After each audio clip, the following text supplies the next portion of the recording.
Aku tuh masih kayak nggak percaya itu barangnya not authentic. Aku terjadilah obrolan di WhatsApp kayak klarifikasi aku ke dia kalau misalkan itu menyatakan barangnya autentik, tapi dianya tidak terima, nggak mau pakai barang itu. Yaudah aku ganti, aku bilang kayak gitu, biar beres. Kamu maunya apa? Aku bilang kayak gitu. Yaudah aku minta dibeliin tas aja katanya gitu kan. Ya udah akhirnya aku gantilah itu 2 hari kemudian pakai tas yang dia mau.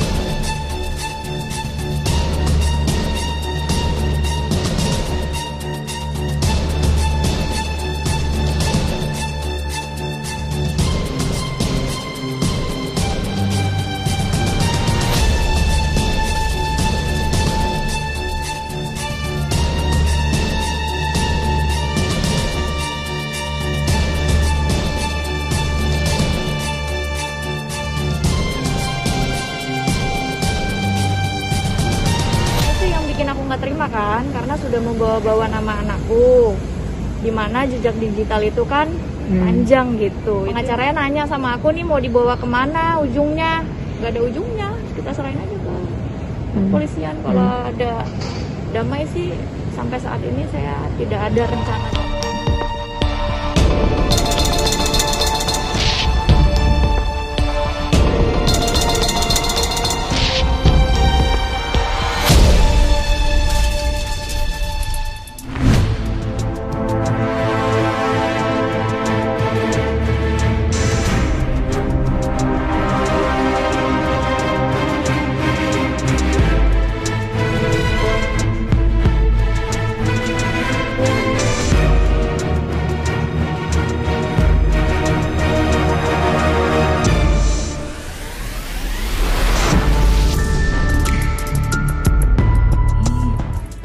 Awal mulanya adalah ibu saya ini merasa bahwa dikira suratnya itu hilang, surat-surat tanahnya, sehingga dia minta tolonglah sama ART-nya yang memang sudah bekerja sama dari tahun 2009 untuk dibantukan diurus suratnya gitu.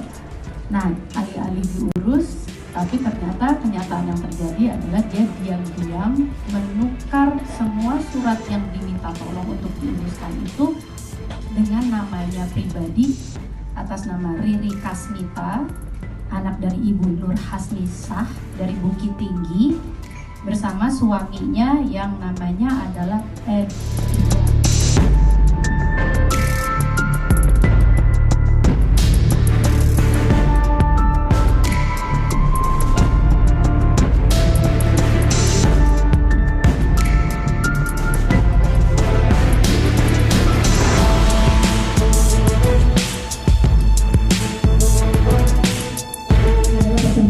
Pertama saya setelah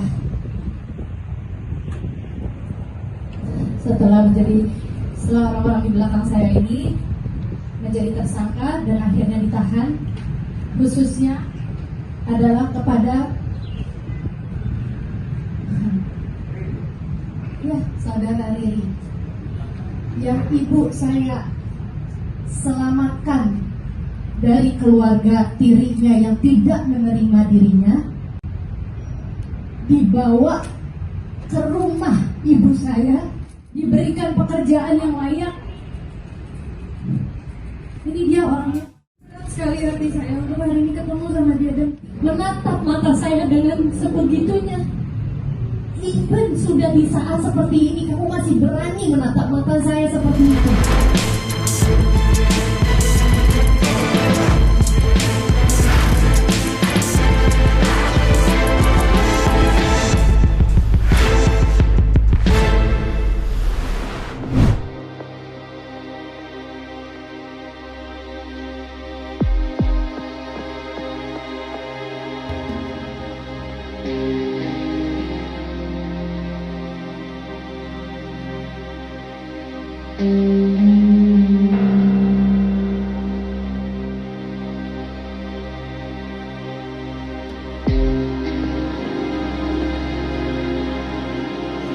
tak bawa gitu. Itu berapa lama Pak kesini Pak di sini? Ya mungkin ya seberapa jam ya. Ya orang saya itu sempat tidak dian mangan gitu loh. Iya. Cucunya ya. Ibunya ya. Dari pihak keluarga apa mengalami trauma Pak dengan orang luar datang ke sini? Ya sempat shock itu. So, Ya. shocknya gimana Pak? Ya gimana orang kok gemeter sedoyo gitu maksudnya. Takut gitu Pak? Ya takut. Ya ada apa kok ada mobil plat B kok datang sini. Datang ke sini langsung marah-marah gitu, nyari anak saya. Tapi kan anak saya nggak ada, udah 7 tahun nggak pulang. Saya bilang gitu lah, bapaknya kan masih di Ya Jakarta. sudah di tangani kuasa hukum udah. Berarti pakai kuasa hukum dari keluarga ya? Ya. Terus upayanya apa kuasa hukumnya ini Pak? Ingin membantu saya gitu.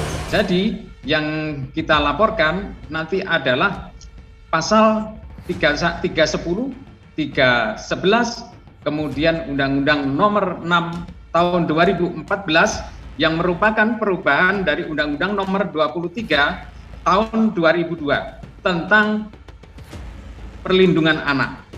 Karena kita ingat ini tadi ada anak kecil, anaknya KD yang kebetulan juga yatim, yang menyaksikan peristiwa itu ikut terintimidasi kemudian sakit. Nah, kita juga akan menggandeng Komisi Perlindungan Anak.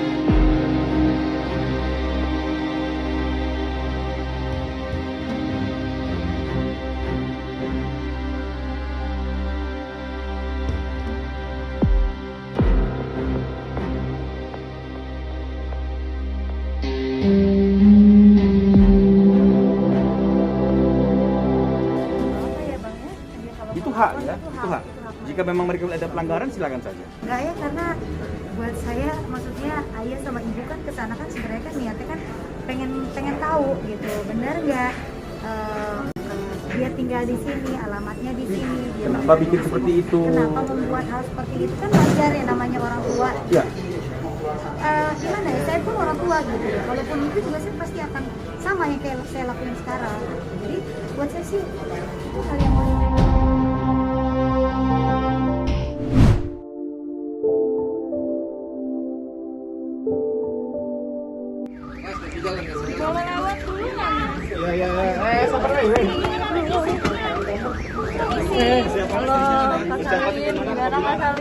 Mas, boleh nggak dikasih jalan? Boleh nggak? Jis, fokus banget Jis. Jis nggak bisa Jis. Tadi belum. Mundur lagi Pak. Agak mundur Pak, madam.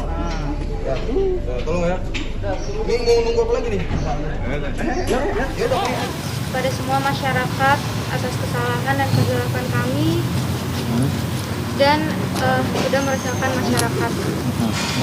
Dan kami juga sekarang akan menjalani proses hukum yang berlaku.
Berebutan.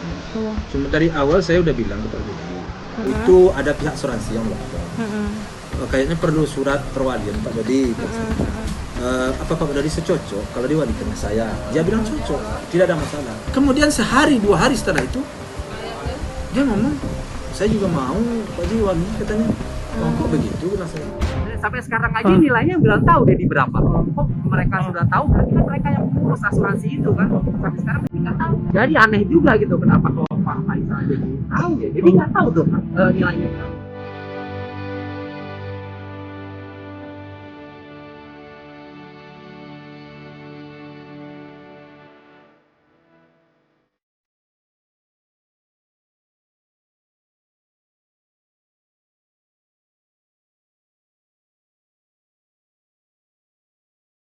Kalau barang-barang yang lain kan mungkin itu menunggu keputusan pengadilan ya Bang. Kalau mengenai harta selebihnya tuh ya saya serahkan sama Bang Sunan. Tapi kalau yang barang yang sekarang ini barang yang setelah kecelakaan itu. Yang kecil-kecil aja yang dulu kecil. lah. Gitu. Ya. Yang emang haknya Pak dompet, Dodi dan bukan haknya keluarga sana kan begitu. Buku rekening, terus ATM-nya itu kan belum pernah dikasih. Ya kalau saya mau banyak nih, tapi Bang Sunan kan cuma hanya itu aja dulu deh, KTP sama handphone. Tapi kalau mau diurut kan banyak, ada ATM, ada buku ATM-nya. Dan kami akan meminta nanti secara resmi ya, Kang Erik ya. Kita buatkan surat.